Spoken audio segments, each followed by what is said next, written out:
क्या कोई बड़ा अधिकारी अपने छोटे कर्मचारी को अपने कमरे में बुलाकर उसकी पिटाई कर सकता है? सुनने में इस बात पर यकीन नहीं होता, लेकिन सीआईएसएफ के सब इंस्पेक्टर ने खुद इस बात का खुलासा किया कि उसके बड़े अधिकारी ने कमरे में बुलाकर उसके साथ अभद्रता की, मार पिटाई की। और अब सब इंस्पेक्टर ने अधिकारी पर क्या आरोप लगाए हैं वो आप खुद ही सुन लीजिए।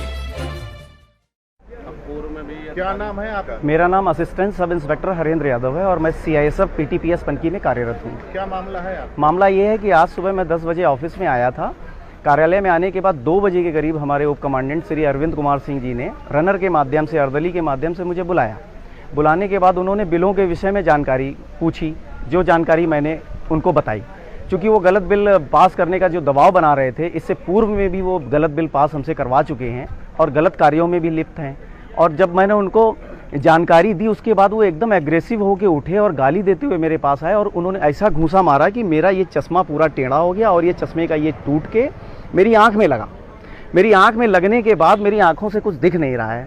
उसके बाद इन्होंने और भी मुझे इतनी गालियां दी और बुरी तरह से मारा, मेरे फ्लैप को नोच दिया, मेरी वर्दी फाड़ दी, मेरा सब बुरा हाल कर दिया। उसके बाद मुझे बंधक बना लिया। मैंने कहा आपने जब सस्पेंड कर ही दिया है, सस्पेंड लेटर दे ही दिया है, तो मुझे जाने दीजिए।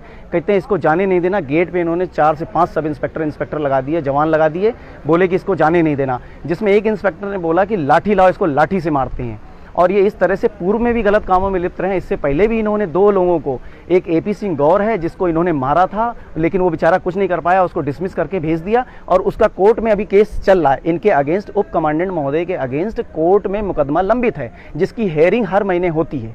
एक लड़की है, उसको इलाहाबाद की रहने वाली, उसको भी इतना टॉर्चर किया कि उसकी भी एकदम, उसको भी परेशान कर दिया। ये इसी तरह सबको परेशान करते। आज 19 साल की सर्विस में किसी अधिकारी ने इतनी बुरी तरह नहीं मारा था। एकदम अधिकारी ऊपर आया, समझ में नहीं आया। अधिकारी को मारने का वो नहीं, आप मुझे डांट सकते हैं, पनिशमेंट दे सकते हैं, लेकिन उन्होंने हाथ चलाया, मेरा चश्मा तोड़ा, मेरे आंखों में लगा, मेरी आंखों से दिख नहीं रहा, मेरी वर्दी फाड़ी। ये था सर, आज की घटना ये थी। और हम यहाँ पे शाम को 8 बजे से थाने में आए हैं, लेकिन मेरी कोई सुनवाई नहीं हो रही है थाने में, कोई सुनवाई। इसके संबंध में अभी हमने एसपी वेस्ट साहब से बात की है। एसपी वेस्ट साहब ने बोला कि मैं 15 मिनट में देख रहा हूं। उसके बाद मैंने अभी एसएसपी साहब से बात की है, उनके प्यारों ने बोला ठीक है मैं आपकी बात कराता हूं। अभी तक कुछ हुआ नहीं है इसमें। अपने विभाग में आपने किसी से कंप्लेन करी? हमारे विभाग में किसी से कंप्लेन करने का हमने यहाँ ऊपर भेज दिया है, थ्रू प्रॉपर चैनल, अपने डीसी के माध्यम से हमने डीजी पोर्टल में डाला हुआ है, अपने एम्प्लॉय कॉर्नर में डीजी पोर्टल में डाला है, डीजी साहब के संज्ञान में लाने के लिए डीआईजी साहब को डाला है, डीआईजी आईएनटी ऑप्स को डाला है, सबको डाला है मैंने। आपकी क्या मांग है? हमारी ये मांग है, जो हमारे साथ अन्याय हुआ है, हमारी प्रतिष्ठा को धूमिल किया गया, हमें मारा गया, हमें न्याय मिलना चाहिए। मतलब आप निष्पक्ष जांच? बिल्कुल निष्पक्ष जांच करना चाहते हैं, लेकिन जांच निष्पक्ष नहीं होगी। ये मामले को दबाने में लगे हुए हैं। सभी लोगों को इन्होंने मिला लिया है, मिला के सब, क्योंकि इनके अंडर में सबको नौकरी करनी है। कोई कुछ नहीं बोलेगा, कोई न्याय देने को तैयार नहीं।